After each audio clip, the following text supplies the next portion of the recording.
આટલા બધા તડકામાં આવ્યા છો, આટલા તડકામાં ઊભા છો, એ બધી વાત ખાલી શહેરા પૂરતી થોડી રાખવાની છે, તો બધાને ખબર પડવા દેવાની છે. આખા ગુજરાતને ખ્યાલ આવવો છે કે લોકો તડકામાં ઊભા રહેવા તૈયાર છે, પણ આ વખતે વિસાવદર વાળી કરી નાખવાની છે. એટલે સૌથી પહેલા તો આ વાઘજીપુરા ગામ ખાતે આયોજિત આમ આદમી પાર્ટીની ગુજરાત જોડો જનસભામાં અલગ અલગ અનેક ગામડામાંથી દૂર દૂરથી પધારેલા આપ સૌ ગામજનો, આગેવાનો, યુવા દોસ્તો, વડીલો, અમારા માતાઓ બહેનો, બધાનો હું હૃદયપૂર્વક ખૂબ ખૂબ આભાર વ્યક્ત કરું છું, બધાને પ્રણામ કરું છું.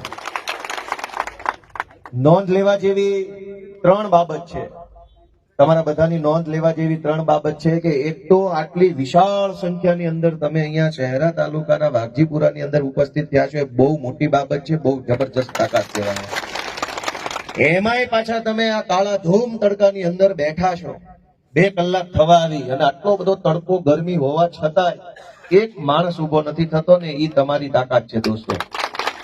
અને ત્રીજી વાત કે આમ તો ચારે બાજુ જ્યાં આમ આદમી પાર્ટીની સભા હોય ત્યાં ભાજપ વાળાને પેટમાં દુખે છે, એટલે સભા ન થાય એના માટેના હજારો પ્રયત્ન કરે, મંજૂરી ન મળે, કોઈ એની જમીન આપતું હોય, કોઈ એની ઓફિસ આપતું હોય મીટિંગ કરવા, તો એને ધમકાવી ના પડાવી દે, પોલીસ આડી મોકલે, ભાજપના ગુંડાઓ ફોન કરે બધાને કે તમે એમની સભામાં જતા નહીં, નહીતર આમ થઈ જશે, તેમ થઈ જશે. પણ એ બધી જ વસ્તુ હોવા છતાંય તમે પૂરી તાકાતથી આ સભામાં બેઠા છો, એ બહુ મોટી બાબત છે દોસ્તો, તમારા બધાની નોંધ લેવાની. ગુજરાતમાં છેલ્લા ઘણા વર્ષોથી લોકો પરિવર્તનની ઈચ્છા તો રાખે છે, બધાને ખબર છે કે હાલમાં જે ભાજપની સરકાર છે એ ચાલે એમ નથી, એ કોઈનું કામ કરી શકે એમ નથી, જનતા જાણે જ છે. પણ જનતા પાસે વિકલ્પ ક્યાં હતો? બદલાવ કરવો હોય, પરિવર્તન લાવવું હોય, સારા માણસોને આગળ લાવવા હોય, ભણેલા ગણેલા ઈમાનદાર નિયત વાળા માણસોને ઉપર લઈ આવવા હોય, સારી જગ્યાએ પહોંચાડવા હોય, તો વિકલ્પ શું હતો? 30 વર્ષથી વિકલ્પ ન હોવાના કારણે કેટલાક લોકોએ મજબૂરીમાં ભાજપને અને કેટલાક લોકોએ મજબૂરીમાં કોંગ્રેસને વોટ આપ્યો, અને બંને પાર્ટીઓને વોટ આપનાર લોકો મજબૂરીમાં જ વોટ આપતા. ભાજપને વોટ આપવા વાળા 10% લોકો હશે, બાકીના 20% મજબૂરીમાં આપે કે કોંગ્રેસને તો નથી જ આપવો, માટે ભાજપને આપી દે. જે વ્યક્તિ એમ વિચારે કે ભાજપને તો નથી જ આપવો, તો ફરજિયાત કોંગ્રેસને આપવો પડે. આ બંનેની વચ્ચે જનતા સુડી વચ્ચે સોપારી જેવો માહોલ 30 વર્ષ સુધી ચાલ્યો. લોકો પીડાય, લોકો દુખી થાય, લોકો લાચાર બને, પણ કરવાનું શું? વિસાવદર વિધાનસભાના અમારા ખેડૂતોએ, આગેવાનોએ, અમારી માતાઓ બહેનોએ ગુજરાતને એક નવી દિશા, નવું નેતૃત્વ અને નવો રાજનીતિનો પક્ષ આપવાનું કામ કર્યું છે, અને એ છે આમ આદમી પાર્ટી. દોસ્તો, ગુજરાત નવી દિશામાં આગળ જવા ઈચ્છે છે, અને એનો રસ્તો ખુલ્યો છે વિસાવદરથી. વિસાવદરની એક બીજી વાત છે, તમને ખ્યાલ ન હોય તો હું કહી દઉં કે ગુજરાત નવું મુંબઈ રાજ્યમાંથી અલગ પડ્યું અને નવું ગુજરાત બન્યું 1961માં. એ પછી સળંગ 30 વર્ષ સુધી કોંગ્રેસની સરકારો ગુજરાતમાં બની. સળંગ 30 વર્ષ સુધી કોંગ્રેસની સરકાર સત્તામાં એ જમાનામાં રહી. પછી એનામાં અભિમાન આવ્યું, અહંકાર આવ્યો, ગુંડાઓ આવ્યા, માથાભારે માણસો, જનતાને દબાવવાના, જનતાનું શોષણ, જનતાની વાત નહીં સાંભળવાની, એવું બધું થવા લાગ્યું. ત્યારે એ જમાનામાં પણ સત્તા પરિવર્તનનો પવન ફૂંકાયો. એની શરૂઆત વિસાવદરથી થઈ, અને સ્વર્ગસ્થ કેશુબાપા પટેલ વિસાવદરના ધારાસભ્ય બન્યા અને ગુજરાત ભાજપના પહેલા મુખ્યમંત્રી બન્યા. 30 વર્ષની સરકાર ઉખાડી નાખવાનું કામ વિસાવદરથી થયેલું એ જમાનામાં, ત્યાંથી મુખ્યમંત્રી બનેલા એ જમાનામાં, અને ભાજપની ગુજરાતના ઇતિહાસની પહેલી સરકાર બની, એના મુખ્યમંત્રી ત્યાંના ધારાસભ્ય હતા. સમયનું ચક્ર ગોળ ફરી ચૂક્યું છે. 30 વર્ષ પૂરા થઈ ચૂક્યા છે. ભાજપના ગુંડાઓએ ભાજપનો કબજો લઈ લીધો છે, જનતાનું શોષણ ચાલુ થઈ ચૂક્યું છે, ચારો તરફ ભ્રષ્ટાચાર થઈ રહ્યો છે, અને ઉપરથી વિસાવદરમાં ફરી પાછી ક્રાંતિની શરૂઆત થઈ ચૂકી છે. દોસ્તો, એ સમયનું ચક્ર ફરીને ત્યાં જ આવ્યું. વાત મગજમાં ઉતરી કે નહીં? સમયનું ચક્ર ફરીને ત્યાં જ વિસાવદર પર આવ્યું. 20 વર્ષ પહેલા વિસાવદરથી સરકારો બદલાણી, આજે ફરી પાછો વિસાવદરથી સરકાર બદલાવાનો સંદેશ આખા ગુજરાતની અંદર ફેલાઈ ગયો છે. એટલે આ ઈશ્વરનો સંકેત છે. આપણે બધા તો માણસો છીએ, આપણી તો એક મર્યાદા હોય, પણ ભગવાન કંઈક ઈશારો આપણને કરે છે. નહીતર વિસાવદર 30 વર્ષ નવી પાર્ટી, આ બધું ભેગું કેમ થઈ ગયું? એક જ જગ્યાએ ભેગું કેમ થયું? જો ભગવાનનો સંકેત ન હોત તો કદાચ હું કતારગામનો ધારાસભ્ય બની ગયો હોત. ધારાસભ્ય તો ત્યારે હોત, પણ એમાં સંકેત નહોતો. સંકેત તો વિસાવદરથી ચૂંટણી જીતું ને એમાં જ સંકેત આવે છે દોસ્તો. અને એ સંકેતને ઓળખવાનો છે આપણે બધાએ કે ભગવાન શું ઈચ્છે છે. ભગવાન એમ ઈચ્છે છે કે હવે આ ચોર અને ભ્રષ્ટાચારીઓને સજા થાય, હવે આ ઘર ભેગા થાય, એવું ભગવાન ઈચ્છે છે દોસ્તો. અને એટલે ભગવાન જ્યારે ક્યારે પણ સારું કામ કરવાની ઈચ્છા રાખે ત્યારે ભગવાન કોઈને નિમિત્ત બનાવે. ભગવાન સદેહે આપણી વચ્ચે આવે ને એ જ બધું કરે એવું હોય નહીં. ભગવાન આપણને નિમિત્ત બનાવવા માંગે. ભગવાન આમ આદમી પાર્ટીને નિમિત્ત બનાવવા માંગે છે. ભગવાન ચૈતરભાઈને, ઈશુદાનભાઈને, પ્રવીણભાઈ રામને બધાને નિમિત્ત બનાવવા માંગે છે. ઈશ્વરે એમને બધાને શક્તિઓ આપી, એ યોદ્ધાઓ લડી રહ્યા છે, એમાં કુદરતનો સંકેત છે. એ સંકેત ઓળખીને આ વખતે હામણો મારી દેવાનું કામ આપણે બધાએ કરવાનું. દોસ્તો, આપણે બધાએ ખૂબ અન્યાય, અત્યાચાર અને શોષણ સહન કરી લીધું છે. આટલું બધું તો સહન કરવાનું હોય ને. બે ભાઈઓ વચ્ચે જમીનનો કે મકાનનો કે પૈસાનો કે દાગીનાનો ઝઘડો હોય તો એ લાંબો ચાલે. શું કામ? બેમાંથી એકેય જાતું ન કરે. કોઈને 1 વીઘો જમીન બાપ દાદાની વારસામાંથી વધુ મળે તો પ્રાંત ઓફિસમાં, કલેક્ટરમાં, મામલતદારમાં કેસ ચાલે છે. વાત સાચી છે કે ખોટી? અને અહીંયા ભાજપના માણસો 2-5 હજાર કરોડ રૂપિયાનો કૌભાંડ કરી નાખે તો કોઈ બોલવા તૈયાર નથી. 1 વીઘા જમીન માટે લડાઈ ઝઘડાઓ થાય છે અને 10-10, 20-20 વર્ષ કેસ ચાલે છે કોર્ટમાં, ખાલી 1 વીઘો જમીન માટે. અને 2-5 હજાર કરોડ રૂપિયાનું ચપટી વગાડતા કૌભાંડ કરી નાખનારા લોકો આજે મંત્રી બનીને ગુજરાતની વિધાનસભામાં બેઠા છે. હું ધારાસભ્ય બન્યો તો મારી સામે 2 પરિસ્થિતિ છે. મારે ખુશ થવું કે દુખી થવું. ધ્યાનથી સાંભળજો. હું ધારાસભ્ય બન્યો એ વાતની ખુશી વ્યક્ત કરવી કે દુખી થવું. વિધાનસભાની અંદર જેની ઉપર બળાત્કારનો આરોપ છે, ગુજરાતની હાઈકોર્ટે એમ કીધું કે આ બળાત્કારી છે, એવા ધારાસભ્ય વિધાનસભામાં મારી નજર સામે બેસે છે. જેની ઉપર 2000 કરોડનું મનરેગા કૌભાંડનો આરોપ છે એ ત્યાં બેસે છે. મારી જેવો ઈમાનદાર માણસ ત્યાં બેસે છે. ધારાસભ્ય બનીને અમારે આવા ચોર અને બળાત્કારીઓની બાજુમાં બેસવાનું, એ વાતનું દુઃખ લગાડવું કે હું ધારાસભ્ય બની ગયો એ વાતનું સુખ લગાડવું? તમે વિચાર કરો કે દુઃખી થવું કે સુખી થવું? એક તરફ બળાત્કારી, ગુંડાઓ, માફિયાઓ, લફંગાઓ, તોડબાજો, આ બધા જ લોકો મંત્રી, તંત્રી, સંત્રી, ધારાસભ્યો બનીને વિધાનસભામાં બેઠા છે. અને ગરીબ માણસની ક્યાં જગ્યા છે? ક્યાંય જગ્યા નથી દોસ્તો. ગામની ગ્રામ પંચાયત થી લઈ, તાલુકા પંચાયત થી લઈ, મામલતદાર ઓફિસ થી લઈ, ઉપર તો છોડી દો, ઉપર તો જવાય એમાંય નથી, આપણાથી પહોંચવાય ના દે આપણને ગરીબ માણસને. પણ ગામડાના માણસની તાલુકા પંચાયતમાં જગ્યા નથી બેસવાની. મારી વાત સાચી છે કે ખોટી? એક માણસ, ગામડાનો ગરીબ માણસ, નાનો માણસ, ખેડૂત માણસ, મજૂરી કરતો વ્યક્તિ મામલતદાર ઓફિસમાં જાય કે તાલુકા પંચાયતમાં જાય તો કોઈ બેસો એમ કહેવા વાળું નથી કે અહીંયા ભારતના નાગરિક છો, આવ્યા છો, લો 2 મિનિટ બેસો શાંતિથી, પછી આપણે તમારી મેટર સમજીએ. પગથિયું અડધું ચડો એ પહેલા તો તમને ખખડાઈ નાખવાનું ચાલુ કરે. કેમ આવ્યા છો, શું આવ્યા છો, અહીંયા નહીં આવવાનું, પેલી જગ્યાએ જાઓ, આ બારીએ નહીં, પેલી બારીએ, 2 નંબરમાં જાઓ, 8 નંબરમાં જાઓ. હવે તો મહણીએ જઈએ તો માગ થાય એવું છે. ક્યાં જાવું ભાજપના રાજમાં? વાત સાચી કરી છું, ખોટી કરું છું? પણ દોસ્તો, આ પરિસ્થિતિ બદલવા માટેની લડાઈ લડી રહ્યા છે અમે બધાએ. તમારા આશીર્વાદની જરૂર છે. તમારા વગર કશું શક્ય નથી. હું કે ચૈતરભાઈ કે ઈશુદાનભાઈ ગમે તેટલી કોશિશ કરીએ, તમારા આશીર્વાદ નહીં હોય ને તો ક્યારેય અમને પરિણામ મળવાનું નથી. તમારા આશીર્વાદમાં એ તાકાત છે કે તમે જે ધારો ને થાય.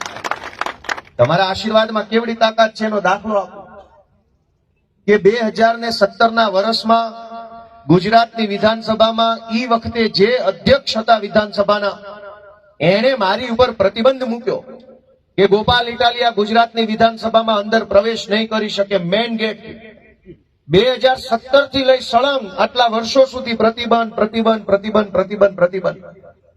હું ક્યારેય વિધાનસભા ન જઈ શકું એવો પ્રતિબંધ મારા ઉપર મૂક્યો.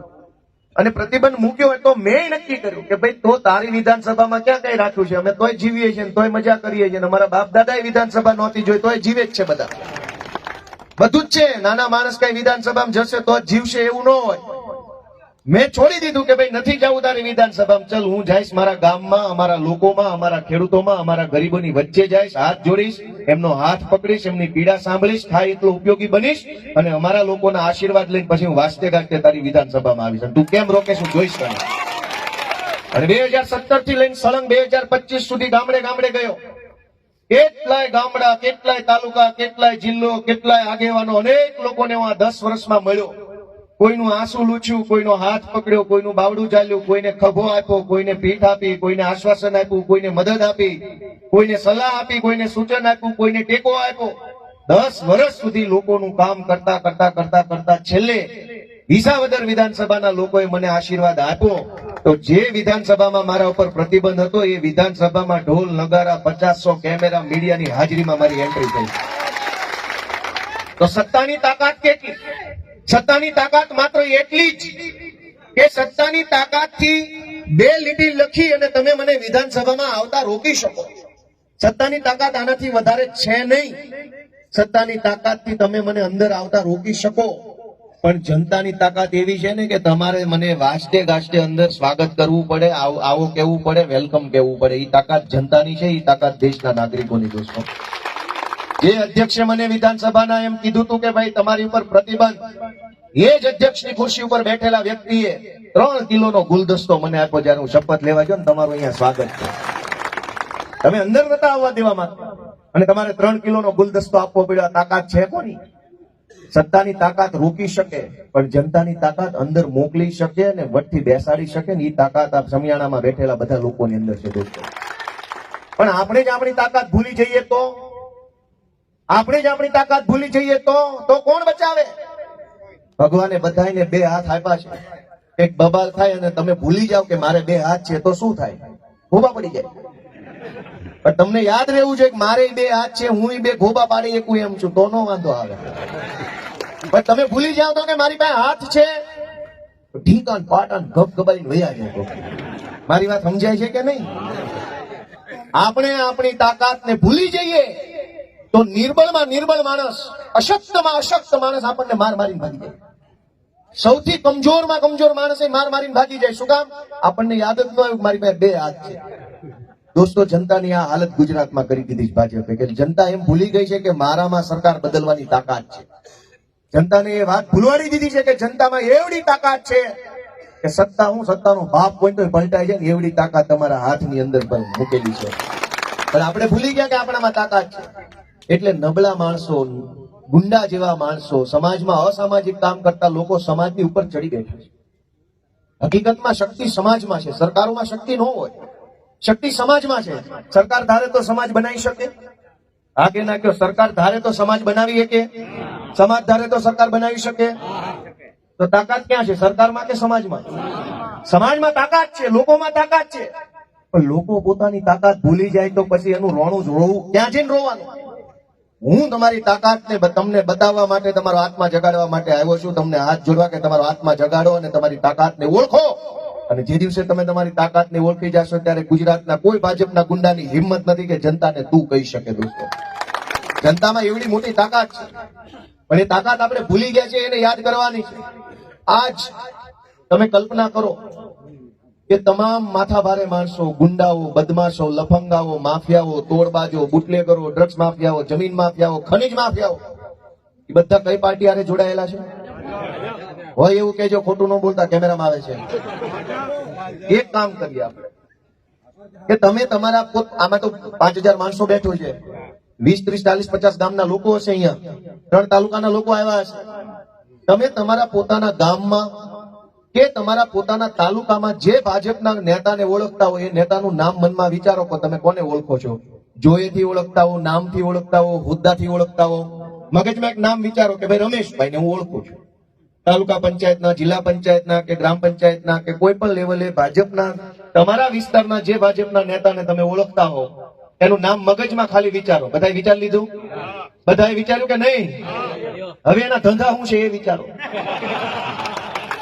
વિચારો છે એમાં એક કઈ માણસ છે ને એ વેપારી નહીં હોય, એક કઈ માણસ શિક્ષક નહીં હોય, એક કઈ માણસ સારો ડોક્ટર નહીં હોય, એક કઈ માણસ મજૂરી કરતો શ્રમિક નહીં હોય, રિક્ષા નહીં ચલાવતો હોય, શાકભાજી નહીં વેચતો હોય, નાનું કામ નહીં કરતો હોય, કોઈ વેપાર નહીં, ધંધો નહીં. તમામ માણસો 2 નંબરિયા હશે, રેતી કાઢતા હશે, કટકી કરતા હશે, કોન્ટ્રાક્ટ લેતા હશે, રોડ બનાવતા હશે, જમીનો પચાવી પાડતા હશે, ગુંડાગીરી કરતા હશે, દારૂ વેચતા હશે, દારૂના હપ્તા લેતા હશે. આવા જ હશે, એ વાતની મને પૂરેપૂરી ખાતરી છે. દોસ્તો, હું તો નથી ઓળખતો તમારા ગામના ભાજપ વાળાને, તોય મેં અંધારામાં તીર માર્યું. વાગ્યું કે ન વાગ્યું?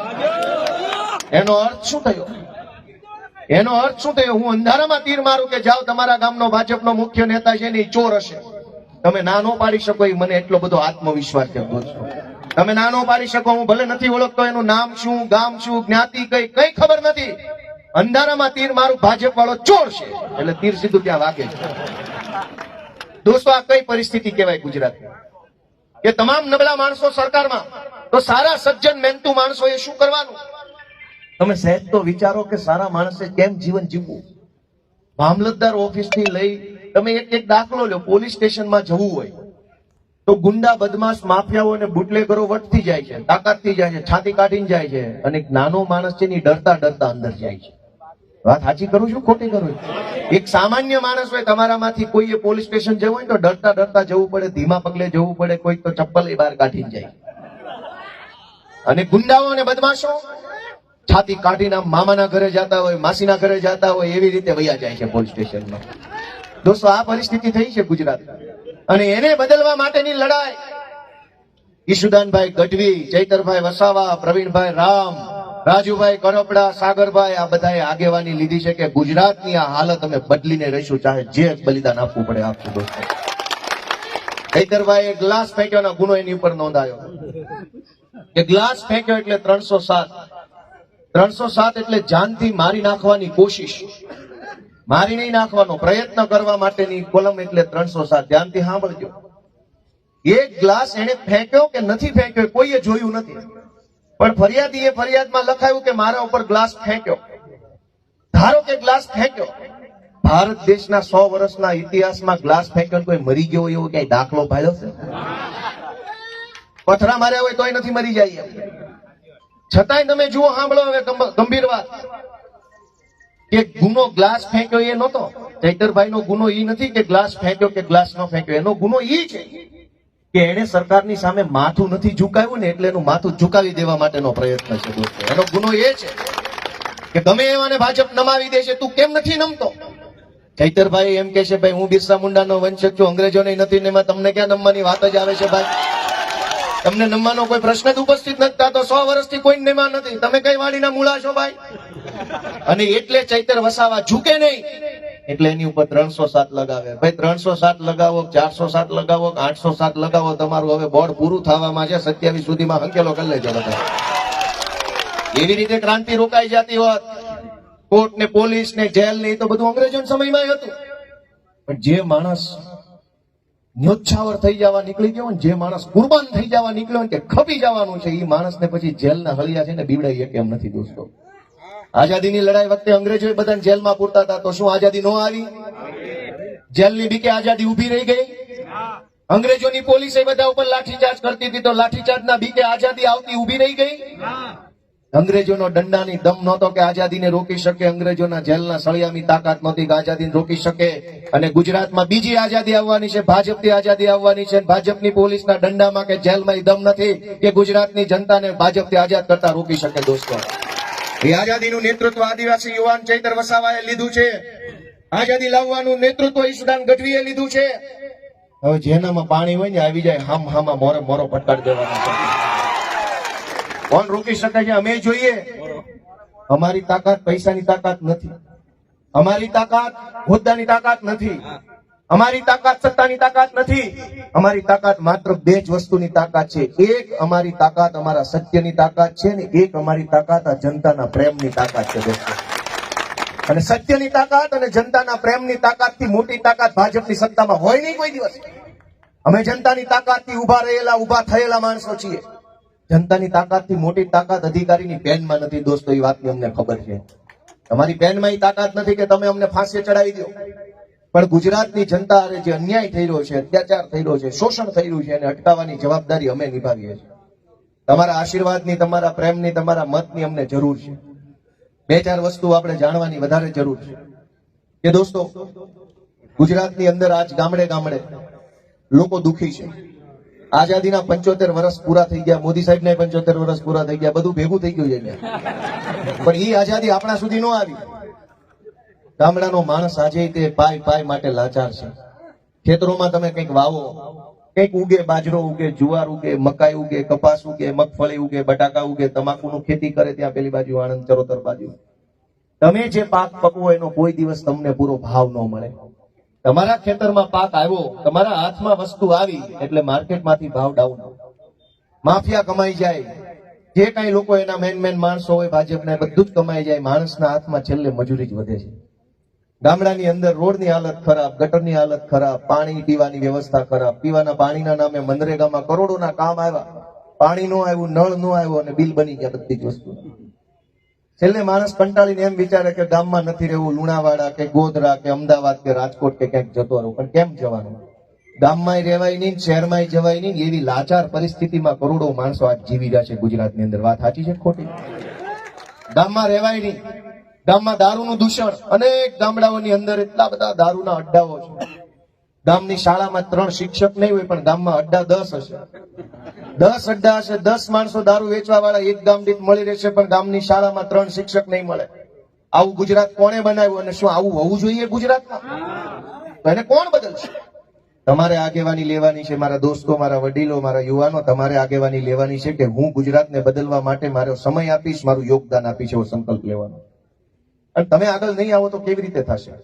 તમે મનથી વિચારો કે આ વસ્તુ ક્યાં સુધી ચાલશે. અને દારૂ તો દારૂ, ડ્રગ્સનું દૂષણ કેટલું વધ્યું છે ચારો તરફ. તમને બધાને ખબર છે કે નથી? આ બાજુ મોટા શહેરોમાં ડ્રગ્સનું દૂષણ બેફામ વધ્યું છે. હપ્તા સિવાય કોઈ કામ નથી થતું. લાંચ, નાનામાં નાના કામ માટે પૈસા દેવા પડે છે. કોણ એવો માણસ છે જેમ કે હું મામલતદાર ઓફિસેથી મફતમાં કામ કરાવી આવું? કોઈ એવો માણસ નથી ગુજરાતમાં જે એમ કે મામલતદાર કચેરીમાંથી મેં આવકનો દાખલો, જાતિનો દાખલો, ડોમિસાઇલ પ્રમાણપત્ર, વિધવા સહાય, કૂપનમાં નામ ચડાવવું, નામ કઢાવવું, 7/12 એન્ટ્રી કરાવવાનું કામ કોઈ છે મફતમાં કરાવી લેવું? દરેક કામના પૈસા નક્કી કર્યા છે. આવું સાચું બોલું છું ખોટું બોલું છું? 7-8 જણા આગળ વાળા સાચું કીધું, એનો ખૂબ ખૂબ આભાર. હજી દાંત બધાય કાઢ્યા પાછા. સાચું 4 જણાએ કીધું ને, એ સાચું કીધું એનો આભાર માન્યો, એનો દાંત 20 જણાએ કાઢ્યા. ભાઈ ફરીથી કહી દઉં, હું જે કહું છું એ સાચું છે કે ખોટું છે? પૈસા વગર કામ નથી કરતા. અને સૌથી મારી દ્રષ્ટિએ, મારી જેવો ભણેલ ગણેલ માણસ, હું વકીલ છું, સરકારી નોકરી કરી છે, વિધાનસભામાં અત્યારે હવે હું બેસું છું, 10 વર્ષ મારા જાહેર જીવનના થઈ ગયા.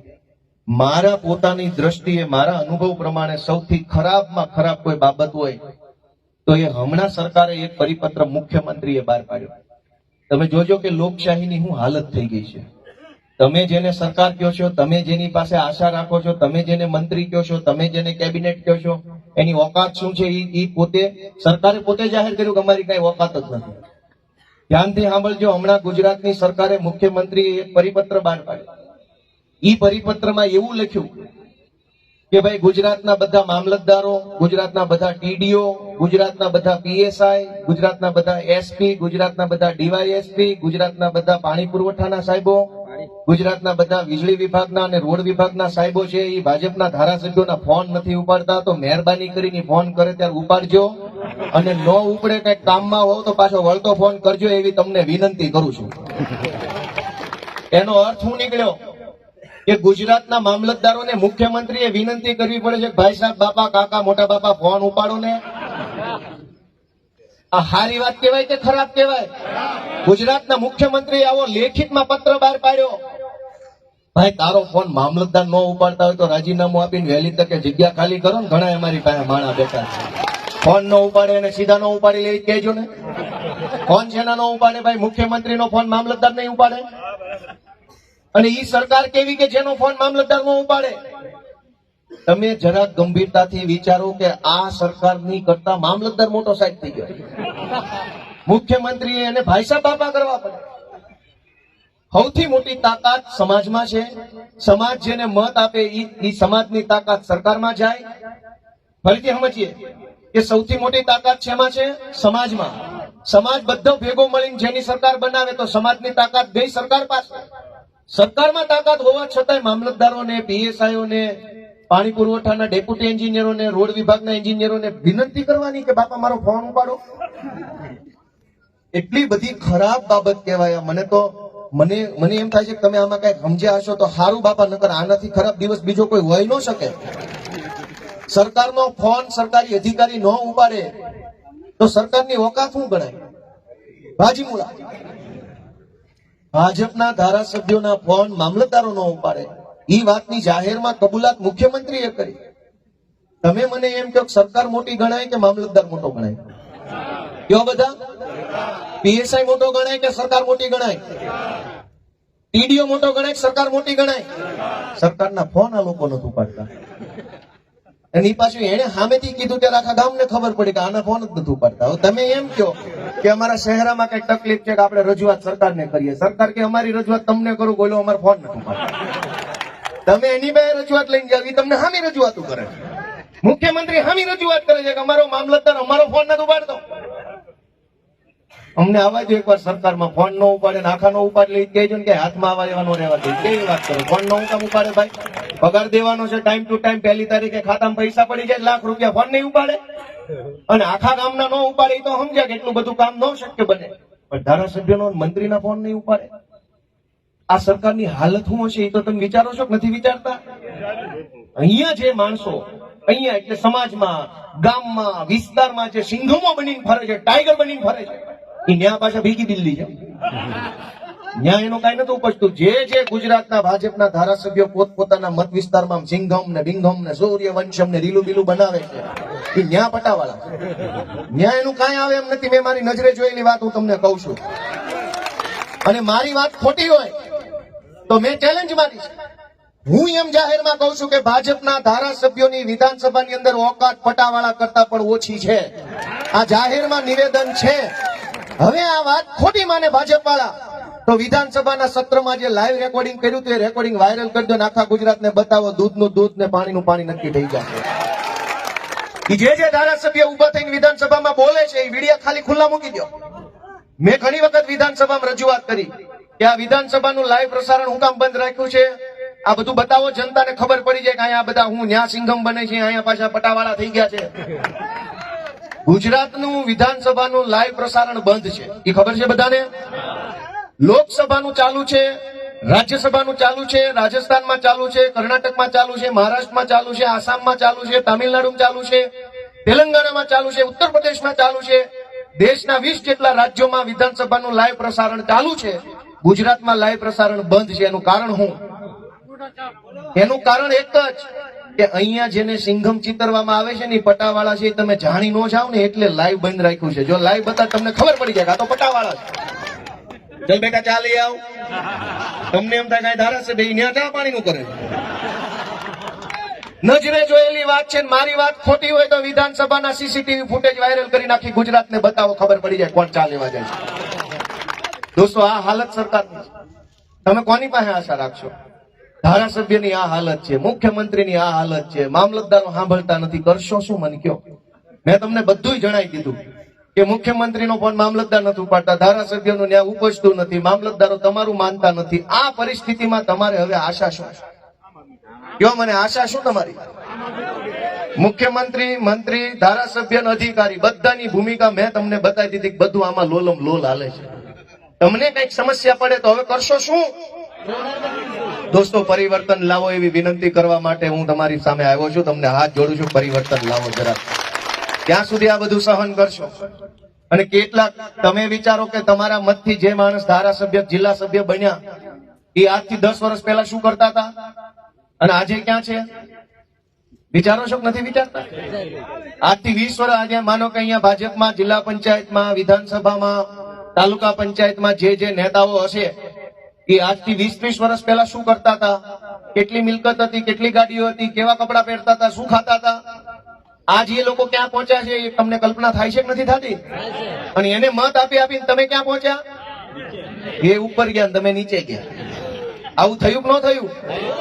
20 વર્ષ પહેલા જે લોકો માગી બીડી પીતા હતા, ઠૂંઠા વીણી વીણી પીતા હતા, એ આજે હાઈફાઈ સિગરેટોમાં આવી ગયા છે. અને તમારે તો પીવાના પાણીનો મેળ નથી પડ્યો, એની તો સિગરેટો સારી થઈ ગઈ છે. તમારે તો પીવાનું પાણીનો મેળ ન પડ્યો. પાણીમાં કૌભાંડ કરીને નલ સે જલમાં, નલ સે છલ કરીને દે કે ક્યાં ગયું નલ ને ક્યાં ગયો જલ, લે આ લયું છલ. દોસ્તો તમે નક્કી કરો કે ક્યાં સુધી આ બધું ચલાવશો. અમે તો દોસ્તો તમને વિનંતી કરવા માટે આવ્યા છે કે છેતરાઈ જતા નહીં. દરેક ચૂંટણીની અંદર હિન્દુ, મુસલમાન ને પાકિસ્તાન ને કાશ્મીર ને દબાયું બટા, વાત પૂરી. પછી 5 વર્ષ પછી આવે નેતા. દોસ્તો હું તમને વિનંતી કરું છું કે કંઈક જરાક અમારી જેવા ભણેલા ગણેલા યુવાન વ્યક્તિઓને જરાક તમારા આશીર્વાદ આપો તો ઘણું સારું હજુ થઈ શકે એમ છે આપણા ગુજરાતનું. આજકાલ લોકો લાચારીમાં જીવી રહ્યા છે. કોઈ કાઠિયાવાડમાં એમ કહેવાય મરવા વાંકે જીવે છે, એવું આ બાજુ બોલે છે, મરવા વાંકે જીવે એટલે હું આજ મરું કાલ મરું, આજ મરું કાલ મરું. અંદરથી માણસને રોજ છોકરાનું મોઢું દેખાય ને એટલે એમ થાય નથી મરવું. આવા અનેક માણસો આવી રીતે જીવે છે. લાચારીમાં ખિસ્સામાં પૈસા નથી, દિવાળીનો તહેવાર આવે છે, અંદરથી એમ થાય કે 2 કપડા હારા લેવા છે, દીકરી માટે આ લેવું, દીકરા માટે આ લેવું, નથી પૈસા. ગામની અંદર 2 જ લોકો પાસે સારામાં સારા પૈસા છે. તમે જો ધ્યાનથી જોશો ને તમારા ગામમાં અવલોકન કરજો, અહીં તો 50-100 ગામના લોકો છે. તમારા ગામમાં જે દારૂ વેચતો છે એનું ઘર સારું હશે, એનું મકાન સારું હશે, એની પાસે પૈસા સારામાં સારા હશે. અને એક જે ભાજપનો કઈક મોટો આગેવાન હશે ને એની પાસે સારા પૈસા, બાકી આખું ગામ કંગાળ હશે. સાચું હોય તો બધા આ પાડો, ખોટું હોય તો બધા ના પાડો. 2 જ લોકો પૈસા વાળા છે ગુજરાતમાં, ભાજપ વાળાને બુટલે કરો. બીજા માણસ લાચાર બનીને ફરે છે. અમે તમને વિનંતી કરવા આવ્યા છે, આટલું શું કામ સહન કરવું છે આપણે? આ બધા ચૈતરભાઈ, ઈશુદાનભાઈ, આ અમારા નરેશભાઈ બારિયા, બાબુભાઈ, આ બધા ઉપર કેસ થયા. બાબુભાઈ ડામોર LIC ની અંદર નોકરી કરતા હતા, એને રાજીનામું મૂક્યું. અહીં કડાણાના છે. અને એમણે શું કામ રાજીનામું મૂક્યું? ભાઈ અહીં કઈ બની જવાનું હતું, ધારાસભ્ય, સાંસદ ને મંત્રી, છતાં એ સમાજની લડાઈ લડવા માટે આવ્યા. જો એને ધારાસભ્ય બની જવું હોત, મંત્રી તંત્રી બની જવું હોત, તો એ આમ આદમી પાર્ટીમાં થોડા જોડાવાની જરૂર હતી, તો ભાજપમાં જાય જલ્દી વારો આવી જાય. અહીંયા તો સંઘર્ષ વધ્યો છે, અહીં તો સંઘર્ષની પાર્ટી છે, અહીંયા તો માર ખાવાનો છે, અહીંયા તો ગાળો ખાવાની છે, અહીંયા તો કેટલો બધો સંઘર્ષ કરવાનો છે. બાબુભાઈ જેવા આમ આદમી પાર્ટીમાં જોડાયા તો બાબુભાઈ ઉપર FIR થઈ ગઈ. નરેશભાઈ બારિયા શિક્ષક હતા, એ મને મળ્યા હતા વડોદરામાં ઘણા વર્ષ પહેલા, આપણે ત્યાં હાઈવે ઉપર મળ્યા હતા, આજવા ચોકડી. મને કે મારે જોડાવું છે. મેં કીધું તમારા જેવું ઉત્તમ એકેય કામ નહીં. જો શિક્ષક તરીકેનો માણસ આમ આદમી પાર્ટીમાં આવતો હોય તો એનાથી સમાજનું ભલું થશે, પાર્ટીનું તો થશે જ થશે, સમાજનું સારું થશે. આજ અમારી પાર્ટીમાં અમે બેઠા છીએ તો વટથી માઇકમાં ઉભા થઈને કહી શકીએ છીએ કે બાબુભાઈ LIC માં હતા, નરેશભાઈ બારિયા છે શિક્ષક હતા, ગોપાલભાઈ વકીલ હતા, ઈશુદાનભાઈ પત્રકાર હતા, ચેતરભાઈ વસાવા છે ગ્રામ સેવક હતા.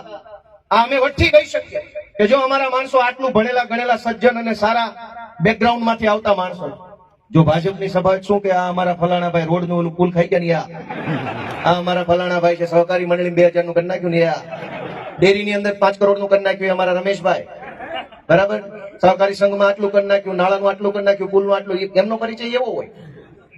બીજા કઈ હારા માણસો તો છે નહીં એની પાસે. મારી વાત સમજ્યા કે ન સમજ્યા? ભાજપનું મંચ હોય તો તમારે એનો પરિચય જોવાનો કે આ તો કે આ મંડળીમાં ખાઈ ગયો, આ નાળા ખાઈ ગયો, આને ઓલી જમીન પચાવી, આ તો પેલો રેતી કાઢી ઉડ્યો, અમારામાં આ તો કે LIC વાળો, આ તો કે શિક્ષક, આ તો કે ડોક્ટર, આ વકીલ, આ એન્જિનિયર, આ ફલાણો. અમારા પરિચય એવા છે, એમના પરિચય એવા છે. પરિચય ધ્યાને લઈને બટન દબાવજો, એ બધાને વિનંતી કરું દોસ્તો. પરિચય યાદ રાખજો, વગર પરિચય બટન ન દબાવતા. અજાણ્યું બટન દબાવશો તો કઈક નક્કી નહીં શું થાય. અમે જાણીતા માણસો છીએ દોસ્તો. તમે આટલી વિશાળ સંખ્યામાં આવ્યા, હું તમારો આભાર માનું છું. એક વિનંતી કરું છું કે તાલુકા જિલ્લા પંચાયતની ચૂંટણી આવે છે. આમ આદમી પાર્ટીએ નક્કી કર્યું છે કે બધી સીટ ઉપર હાવણા ઉમેદવાર ઉભા રાખવાના છે, અને તમારા આશીર્વાદ હાવણા ઉમેદવારને મળે એવી હું તમને બધાને વિનંતી કરતો જાઉં છું દોસ્તો. જો એના એ આવશે તો અત્યાર સુધી થયું એવું ને એવું જ થશે. અમે આવશું તો કઈક નવું કામ કરશું, સારું કામ કરશું, મજબૂત કામ કરશું. એટલા માટે તમને બધાને વિનંતી છે કે પોતપોતાના ગામની જવાબદારી સંભાળજો. લાચારીથી ડરીને રહેવામાં કોઈ મજા નથી. થોડી થોડી હિંમત બધા કરશે તો જ બદલાવ આવશે. હું પણ એક નાના એવા ગામમાંથી નીકળેલો યુવાન છું. મારું એવું હાવ નાનું એવું ભાવનગર જિલ્લાનું હાવ નાનું એવું ગામ છે, 2000 લોકોની વસ્તી નથી અમારા ગામમાં. એવા નાના એવા ગામમાં જન્મેલો એક છોકરો ધારાસભ્ય બની જાય અવડી મોટી ભાજપની સામે, તો એ કેવડી મોટી વાત કહેવાય. તમે વિચારો દોસ્તો. તો તમે એવું ન માનતા કે તમે કઈ નહીં, તમે જે કરી શકો ને એ કોઈ ન કરી શકે. તમે ખાલી તમારી તાકાતને ઓળખો, ડરો નહીં, ચિંતા ન કરો, કોઈ ખાઈ નહીં જાય.